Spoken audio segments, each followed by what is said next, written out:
கடைசியா பாலா சார் எப்போ அழுதாரு? தினவனே ஏதாவது அது ஆனந்த கண்ணீராகவும் இருக்கும், இல்லை ஏதாவது சினிமா பார்த்துட்டு இருக்கிற போது அதில் ஒரு நல்ல உருக்கமான காட்சி வந்ததுன்னா அதுவாக கூட இருக்கலாம். இல்லை சிரிப்பு அடக்க மாட்டாமல் அழுகு, மூணு வகையான அழுகை இருக்கு இல்லையா, அது மாதிரி அழுகுன்றது 3 வகையாக இருக்குது. மூணும் டெய்லி நடந்துட்டு தான் இருக்கு. சார், இப்போ நீங்கள் நிறைய படங்கள் பண்ணியிருக்கீங்க, இப்போ அடுத்த கட்ட இயக்குநர்கள்லாம் நீங்கள் பார்க்க ஆரம்பிச்சிட்டீங்க. உங்களை ரொம்ப கவர்ந்த நெக்ஸ்ட் ஜென்ரேஷன் டைரக்டர்ஸ்னா யாரு? பெரிய லிஸ்ட் அது. ஓ, நீங்கள் ரெகுலரான படம் ஃபாலோ பண்ணுறீங்களா சார்? இப்போ பெரிய லிஸ்ட்டு.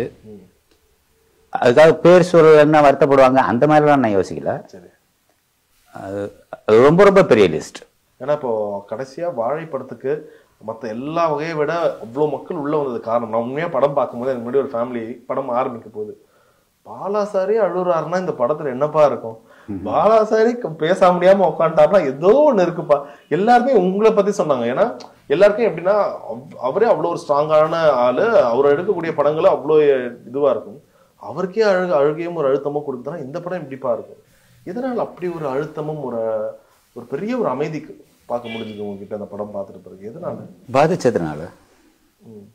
அவ்வளோ இயல்பாகவும் உண்மையாகவும் இருந்தது அந்த படம். இல்லை, இப்போ இந்த அளவுக்கு ஒரு தாக்கத்தை உண்டாக்கியிருக்குன்னா உங்களுடைய வாழ்க்கையில ஏதோ ஒரு வகையில் அது சம்மந்தப்பட்டிருக்கலாம், இல்லை உங்க வாழ்க்கையில் நடந்த சம்பவத்தையோ, இல்லை எனக்கும் இப்படிதான் நடந்துச்சு இல்லை அப்படி சம்மந்தப்படுத்த வேண்டிய அவசியமே கிடையாது. சரி, சினிமாங்கிறது வந்து இப்போ உங்களுக்கு ஒரு படம் பிடிக்குது, இல்லை எனக்கு ஒரு படம் பிடிக்குதுன்னா அது என்னோட வாழ்க்கையில் சம்மந்தப்பட்டிருந்தா தான் பிடிக்கணும்னு அவசியம் இல்லை, சம்மந்தப்படாமையே பிடிக்கும். எத்தனை பேர் அந்த அந்த அவள் ஒரு தொடர்கதை அந்த மாதிரியான படங்கள்லாம் பாலச்சந்தர் சார் அப்போ எடுத்தார் இல்லையா, அதெல்லாம் எல்லாரோட வாழ்க்கையிலையும் சம்மந்தப்பட்டா இருந்துச்சு.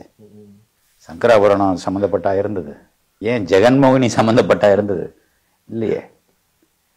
பார்க்கறதுக்கு சுவாரஸ்யமா இருக்கா இல்லை நெகிழ்ச்சியா இருக்கா, அதுதான் முக்கியம். சரி சரி, நீங்க 2 பேர் நீங்க ரொம்ப பேச முடியாத தருணத்தை நாங்க பார்த்தோம். என்னதான் சொன்னீங்க அதுக்கப்புறம்? மாதிரி அவருக்கு ஒண்ணுமே பேசல. அப்படியே நான் ஏதோ முணங்கினேன், அது எனக்கு அதுலயே விழுகல, அப்புறம் அவரு அதுல இப்படி விழுந்திருக்கும். ஓகே, அந்த சரி, உங்களுடைய படங்கள்லாம் பார்த்த பிறகு எங்களுக்கு ஒரு 2 நாள் 3 நாள் அந்த தாக்கம் இருந்துச்சு. வாழை உங்களுக்கு எத்தனை நாள் தாக்கத்தை கொடுத்துச்சு, இல்ல அதுக்கப்புறம் எப்படி இருந்துச்சு அடுத்த ஒரு 2 நாள்?